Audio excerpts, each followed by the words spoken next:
Giêsu tang ấy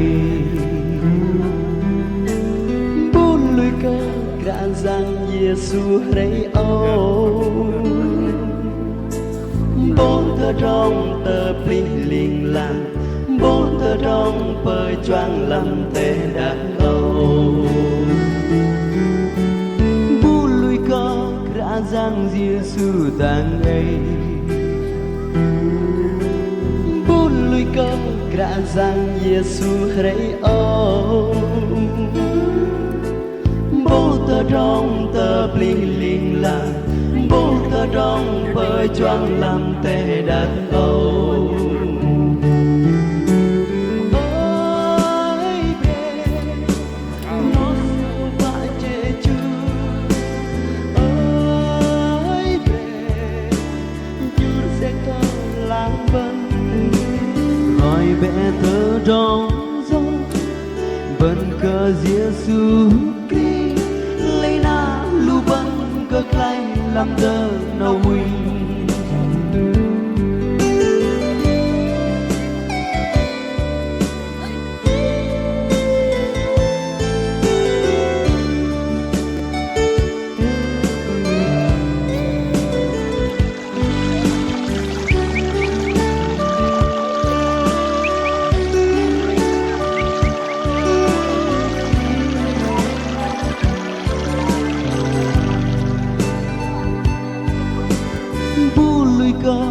Grazang Giêsu tang ấy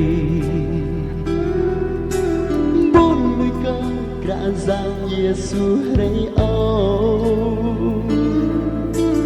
bố tơ trong tờ pli linh làng bố tơ trong bơi choang lâm tê đàn âu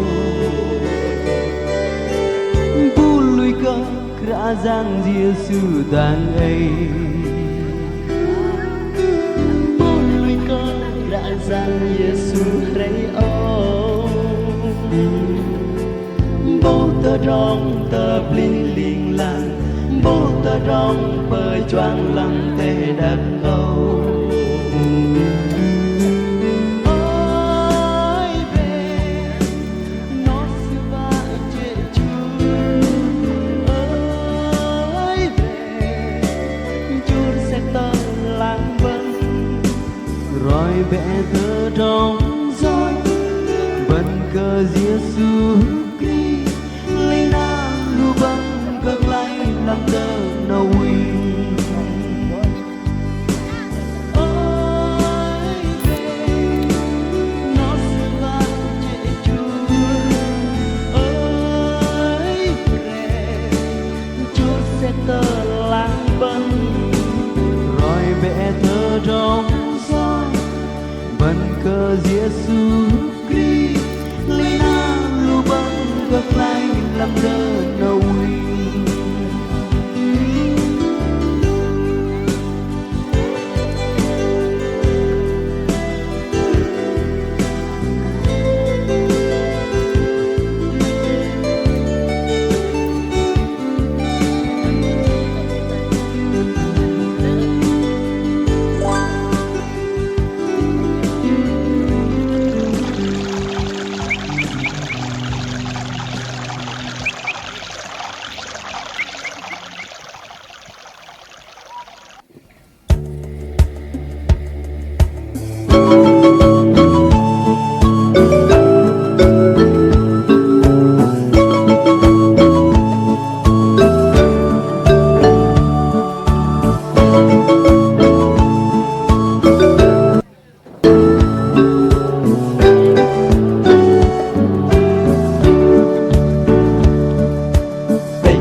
kiểu chân đi để ăn sư dễ coi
Lạy cứu Chúa, con nguyện xin theo Chúa chẳng kỳ ngơi. Dù gian truân, con nguyện xin theo Chúa suốt đường đời. Dù có lúc tâm hồn con sao xuyên cay đắng nhiều, thì trung kiên con nguyện xin theo Chúa không rời. Con xin theo Chúa đến giây phút cuối cuộc đời, để đắp ân tình Ngài thương ban cho từ lâu. Con xin tha thiết thốt lên một lần nữa là con quyết luôn theo Ngài. Lạy cứu Chúa, sao Ngài cùng lên tiếng cho con vui. Ngài im hơi cho con lo lắng âu sầu nhiều. Lạy cứu Chúa, sao Ngài yêu con đến như thế ư? Đành hy sinh nên thần thương nuôi sống muôn người. Con xin theo Chúa đến giây phút cuối cuộc đời, để đắp ân tình Ngài thương ban cho từ lâu. Con xin tha thiết thốt lên một lần nữa là con quyết luôn theo Ngài. Bây giờ nó quên người xưa rồi, chầu người ta bây giờ cái sao